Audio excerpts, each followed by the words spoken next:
The flames crackled against the damp March air, their light distorting shadows into grotesque shapes along the Seine. At the center stood a man bound to a pyre of green wood, wood chosen not for its burn, but for its smoke. Jacques de Molay, last Grand Master of the Knights Templar, stared through the haze at the crowd of nobles, clerics, and peasants gathered to witness what had been billed as divine justice. His weathered face, hardened by decades of crusades and intrigue, betrayed no fear, only resolve. By then, he had endured 7 years of imprisonment, torture, and psychological warfare. Captured in a dawn raid on Friday the 13th, a date forever stained by his arrest, de Molay had been broken by sleep deprivation, false promises of mercy, and the slow unraveling of his order's legacy. Twice, his captors staged elaborate pardons, only to rip them away, leaving him to rot in a cell fouled by despair. Yet here, in his final moments, he found strength not in defiance, but in prophecy. As the first tongues of fire licked his feet, de Molay's voice cut through the murmur of the crowd. "God knows who is in error," he declared, his words sharp as a blade. "A curse upon King Philip and Pope Clement. Within a year, you will answer before God." The executioners froze. Even the flames seemed to hesitate. For a man condemned as a heretic, this was no plea for salvation. It was a reckoning. The fire reignited, slower and crueler than any battlefield death. Green wood smoldered, choking the air with acrid smoke. It took hours. But long after his screams faded, his curse lingered, a specter over the throne. Within weeks, Pope Clement V succumbed to a sudden, agonizing illness. King Philip IV, the architect of the Templars' destruction, perished months later in a hunting accident, his body found mangled in a ravine. His dynasty collapsed, plunging France into chaos. To the masses, it was divine retribution. To historians, a coincidence. But in the ashes of that pyre lay an unsettling truth. Jacques de Molay's death was never just an execution. It was a message. A warning. A silence bought in blood. What secrets did he carry that demanded such a theatrical end? And why, centuries later, does the shadow of that curse still cling to Paris's cobblestones? As if the fire never truly went out? Europe in the early 14th century was a tinderbox of ambition and dread. The Crusades had ended, leaving behind not glory, but emptiness, kingdoms hollowed by debt, faith fractured by hypocrisy, and rulers clinging to power through sheer force of will. The air itself seemed to pulse with unease. Gothic cathedrals clawed at storm-clouded skies, their spires like accusations toward heaven. In Paris, courtiers whispered behind jeweled hands, while in the papal palace at Avignon, clerics parsed scripture under the watchful eyes of French guards. This was not an age of chivalry. It was an era of secrets, blades, and survival. At the heart of this decay stood the Knights Templar. Once revered as Christendom's holy warriors, they had returned from the Holy Land not just as soldiers, but as bankers. Their vaults overflowed with gold, their influence stretching from Jerusalem to London. Pilgrims paid tribute for protection. Kings begged loans to fund their wars. By 1307, the order owned swaths of Europe, castles, farmlands, even entire towns. Yet their power made them a target. A dangerous target. France's crown, buried in debt from its wars with Flanders and England, saw the Templars not as allies, but as rivals. King Philip IV, nicknamed the Fair for his deceptively noble features, was a man of calculated cruelty. His coffers were empty, his nobles restless. The Templars' wealth taunted him, a mountain of gold just beyond his grasp. Meanwhile, the papacy, once the moral compass of Europe, had been relocated to Avignon under Philip's thumb. Pope Clement V, a figurehead more than a shepherd, traded spiritual authority for political shelter. The stage was set not for diplomacy, but annihilation. But why now? Why risk angering an order woven into the fabric of Christendom? Because Europe's thrones feared what they could not control. The Templars answered only to the Pope, bypassing kings. Their network of commanderies functioned as a shadow empire, a state within states. Rumors swirled of hidden knowledge, forbidden relics, rituals performed in torchlit crypts. Whether true or not, these whispers gave Philip the ammunition he needed. Heresy, blasphemy, crimes against God himself. Yet betrayal requires more than accusations. It requires desperation. And Europe was drowning in it. Peasants starved as lords squabbled. Markets collapsed. Plague lurked at the edges of maps. In this world of fraying certainty, the Templars' very existence became a provocation. A reminder that power could shift, that even kings could fall. The spark would come on a frigid October dawn, Friday the 13th, 1307, when Philip's soldiers stormed Templar strongholds. But before the arrests, the torture, the senseless pyres, there was this moment. A breath held. A continent balanced on the edge of a knife. And a Grand Master named Jacques de Molay, watching silently as the shadows closed and a candlelight in Jacques de Molay's austere chamber flickered, casting gaunt shadows across maps of Crusader forts and parchment stacked with debts owed by kings. At 70 years old, the Grand Master of the Knights Templar wore the scars of Outremer's battles, his hands calloused, his gaze distant. To his brothers, he was a warrior priest, unyielding in faith. To Europe's rulers, he was an anachronism. A man who still believed vows of honor bound kings as tightly as they bound monks. He trusted in the sanctity of the Church, in the word of Philip IV, whom he'd once called a lie. It was a fatal miscalculation. In the opulent halls of the Louvre, Philip the Fair spun a different kind of piety. Silk-clad and golden-haired, the French king balanced crown and ledger with equal cunning. His reign was a mosaic of contradictions, a devout ruler who imprisoned popes, a bankrupt monarch draped in the illusion of wealth. By 1307, his debts to the Templars had grown untenable, their influence an affront to his sovereignty. Where others saw holy bankers, Philip saw a threat, one he would dismantle, not with swords, but whispers. Heresy, blasphemy, crimes that demanded fire. Between them stood Pope Clement V, a reluctant pontiff sequestered in Avignon's sun-bleached palace. Thin and tremulous, his authority existed at Philip's pleasure. When the king demanded the Templars' eradication, Clement hesitated, not out of courage, but fear of history's judgment. Yet in the end, he signed the orders, sealing the fate of thousands. His cassock, embroidered with crosses, became a shroud for the order he'd sworn to protect. 3 men. 3 betrayals. De Molay's devotion blinded him to the rot within the courts he served. Philip, whose icy pragmatism birthed a blueprint for tyranny. Clement, the shepherd who fled as wolves descended on his flock. Together, they wove a tapestry of tragedy, each thread soaked in ambition or apathy. But this was no clash of equals.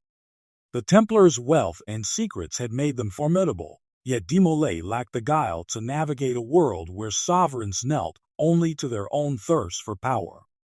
Philip's genius lay not in warfare, but manipulation. He turned reverence into a weapon, marshaling rumor and doctrine to paint martyrs as monsters. Clement, meanwhile, became a lesson in complicity. Silence, he learned, could condemn as fiercely as any decree. As autumn winds swept Paris in 1307, these 3 moved toward collision. De Molay drafted letters defending the order's purity. Philip sharpened lies into legal instruments. Clement prepared a papal bull, its ink still wet with doubt. None could foresee the pyres, the curses, the bloodline erased, but in their choices, the flames were already lit. The stage was set. All that remained was the strike of the match. The dawn of October 13, 1307, broke silent and frigid over Paris. In the temple precinct, knights knelt in prayer, unaware that sealed orders, carried by royal couriers hours earlier, had doomed them all. By sunrise, King Philip's soldiers stormed their dormitories, shackling men still shrouded in sleep. Hundreds were seized in a single morning, warriors who had survived Saracen blades now subdued without a fight. The charges? Heresy, idol worship, spitting on the cross. Absurdities crafted to tarnish saints as devils. But this was no impulsive strike. Philip had spent years weaving his trap. Informants infiltrated Templar ranks, documenting whispered rumors of clandestine rituals. Clergy under royal payroll drafted damning dossiers. Even Pope Clement, pressured into reluctant compliance, issued a papal bull condemning the order, though its publication was delayed until after the arrests. Every thread of the plot was pun in shadow. For the Templars, interrogation began immediately. In dank, windowless cells, veterans of the Holy Land faced a new kind of warfare. Torturers employed methods refined to break not just bodies, but spirits. Sleep deprivation stretched minds to hallucination. Isolation chambers amplified despair. Then came the ultimate cruelty, false mercy. Interrogators, posing as sympathetic confessors, offered absolution to those who admitted guilt. Many complied, only to realize their pardons were lies, signed confessions used to condemn their brothers. Jacques de Molay, imprisoned in the Tower of Temple, suffered most acutely. Once a symbol of unshakable faith, he buckled under weeks of systematic torment. Historians debate whether his initial confession, a fragmented admission of errors, stemmed from delirium or a desperate bid to protect his order. But when Philip paraded those coerced words publicly, de Molay awakened to the betrayal. Gaunt and trembling, he did the unthinkable. He recanted.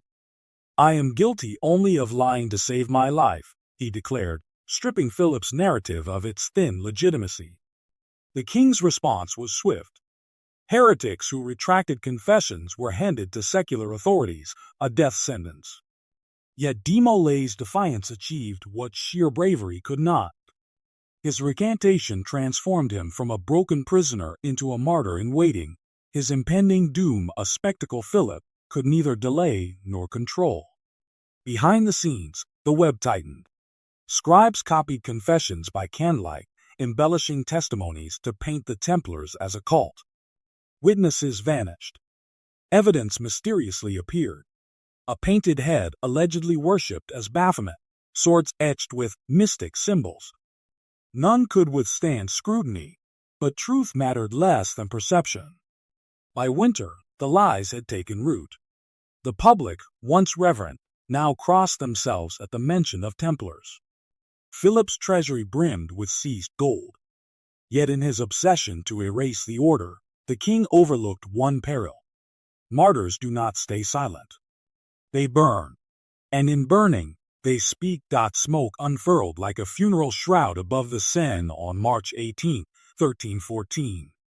Jacques de Molay, frail and grayed from 7 years of dungeon rot, stood shackled on Alaux Juice, a barren speck of land flanked by Notre Dame spires and the king's palace.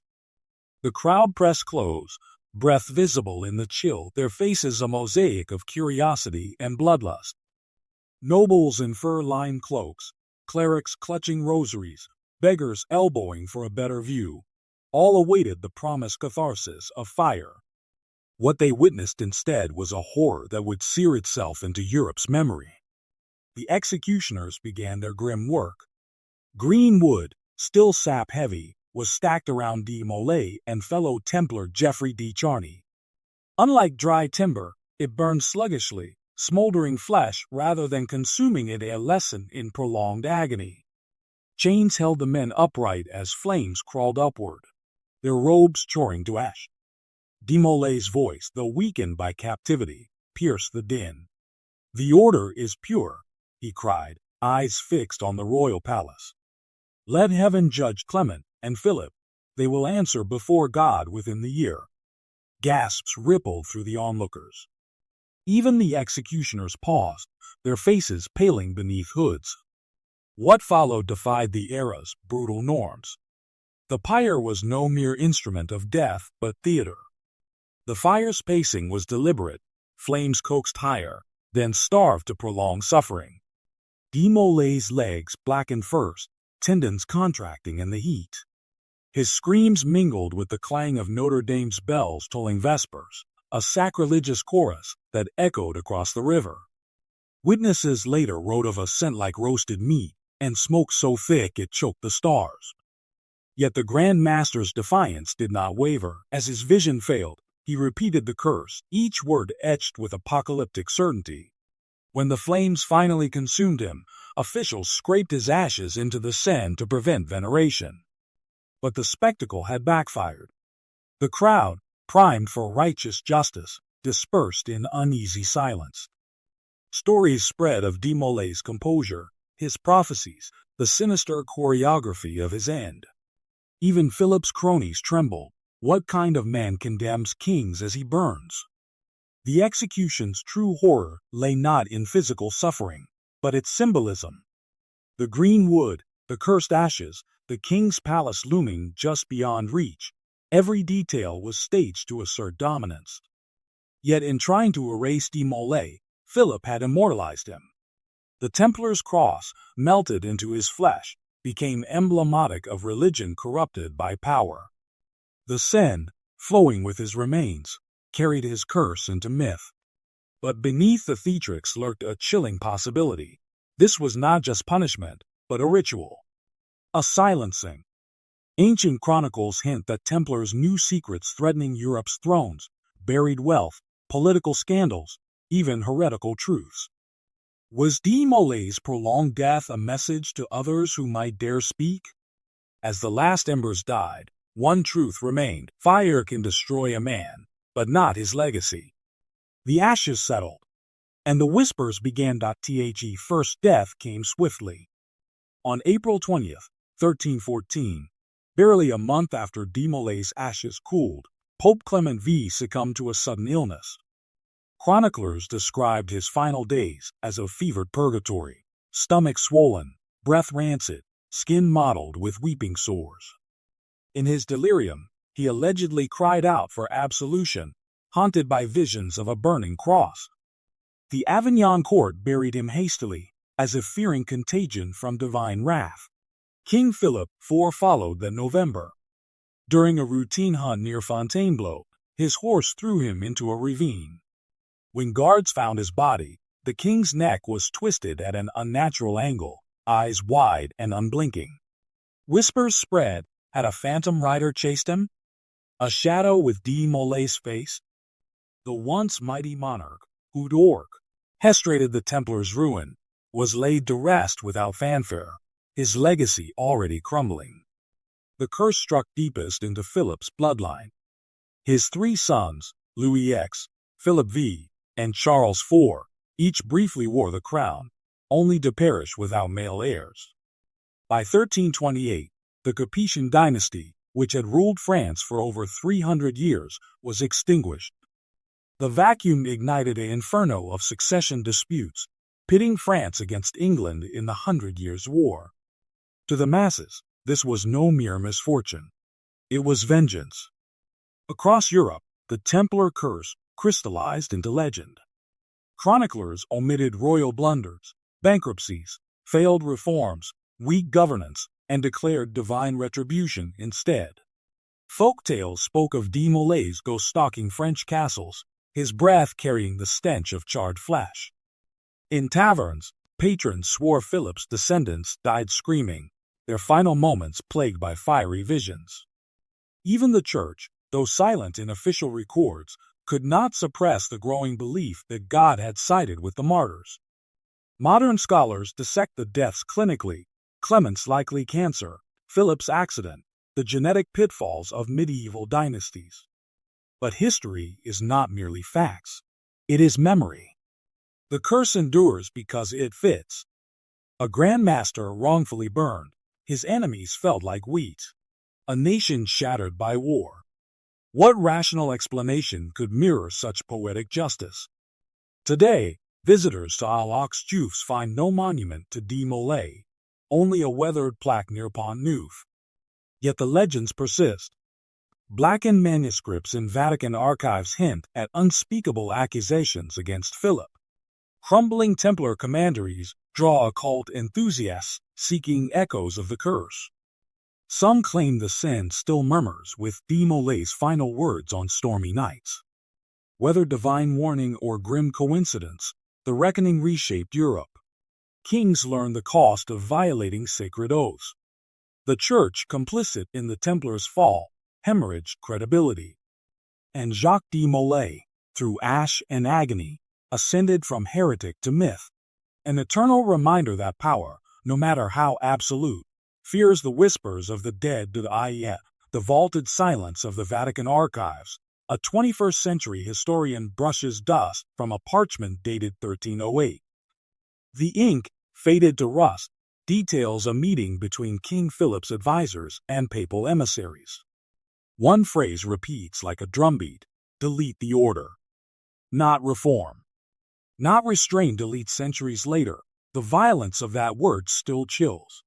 Because the Templars were not merely rivals, they were keepers of secrets too dangerous to outlive them. The Knights Templar had become a sovereign entity, answerable to no king. Their financial network stretched from Scottish monasteries to Cypriot ports. Their vaults housing not just gold, but records, debts of monarchs, private correspondences, maps of hidden trade routes. Some scholars speculate they even safeguarded esoteric knowledge, ancient texts on architecture, astronomy, or heresies that undermine church dogma. To Philip IV, this made them a labyrinth without an exit. What if they exposed his debts, allied with foreign powers?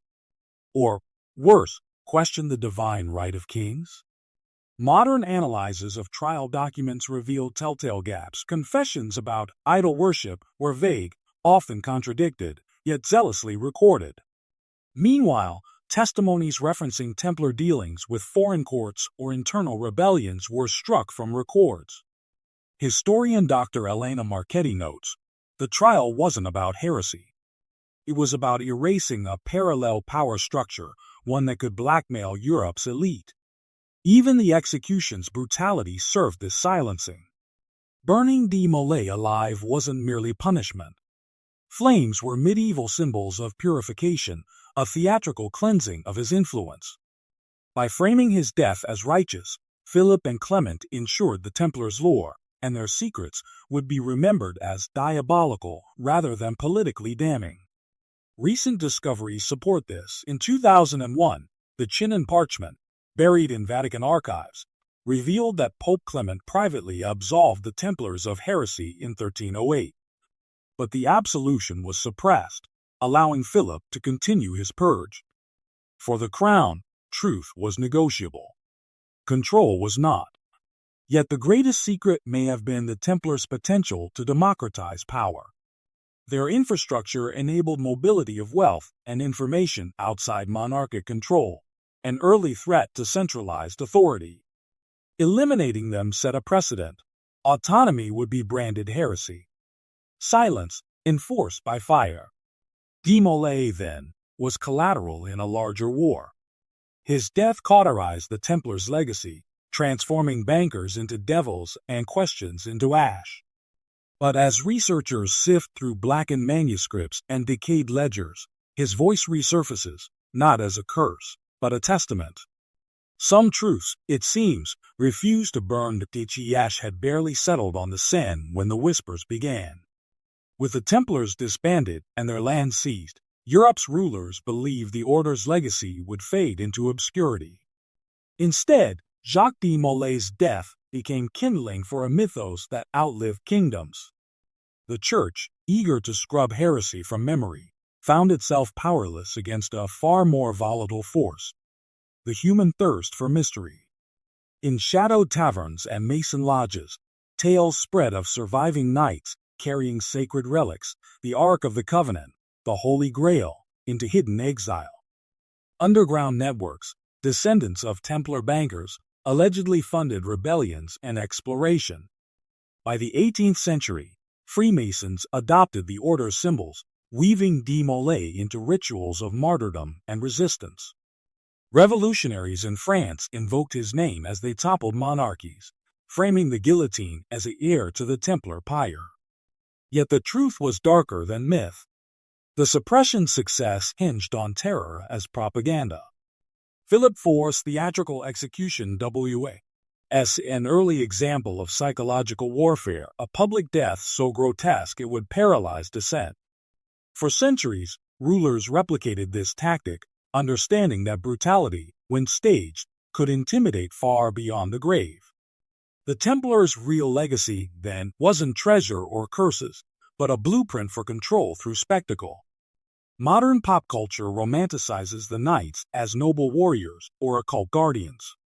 Films and games sanitize their fate, transforming slow, agonizing burns into quick, heroic ends.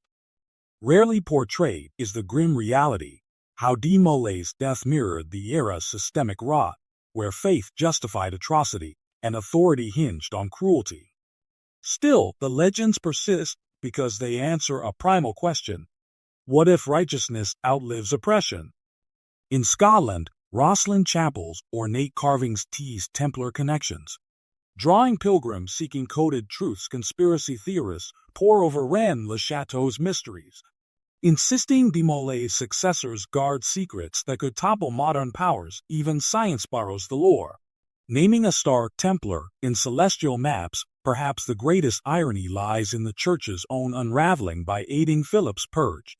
The papacy fed the skepticism that would ignite the Reformation. The temple's ruins, now scattered across Europe, serve as mute testament to institutional overreach, a warning that silencing dissent often fuels its immortality today.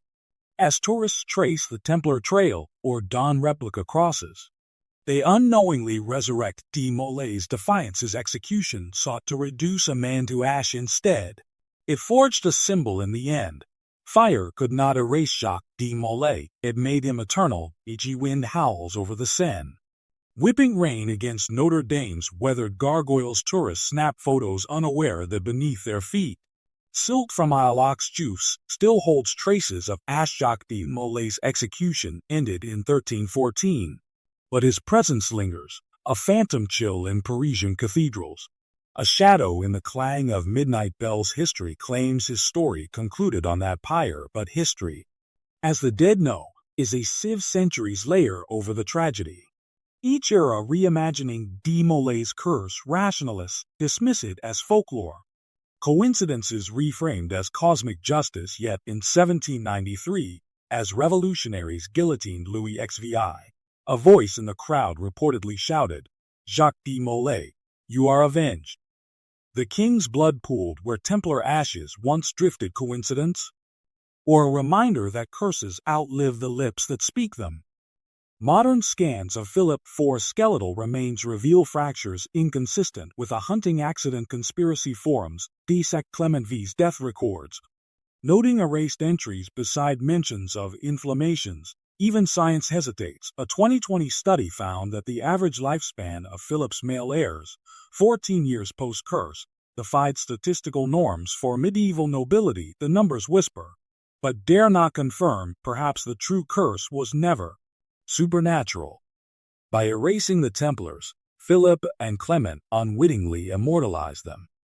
Every tyranny since has battled their ghost, whether Freemasons founding democracies or rebels hoisting Templar crosses against dictators. De Molay's death taught the oppressed a lethal truth: execute a martyr, and you birth a symbol. Tonight, as rain taps the cobblestones where he burned, consider this: what if the curse was not a divine reckoning, but a disclosure? Medieval chronicles speak of Templar archives torched in Paris's temple precinct. What truths turned to smoke that day? Evidence of royal heresies? Maps to relics that challenged church authority? Or ledgers exposing the shaky foundations of Europe's thrones? We may never know. The Seine guards its secrets. But de Molay's final act, the refusal to fade quietly, ensured one certainty: power fears the stories of the dead. Every flame that tried to silence him instead illuminated a darker truth. So when you walk Paris's streets, past souvenir shop, selling plastic Templar crosses. Pause. Listen. Beneath the murmur of crowds, the rasp of the wind may sound like a voice, gritty with ash, still asking the question that doomed kings. Who, now, is the heretic?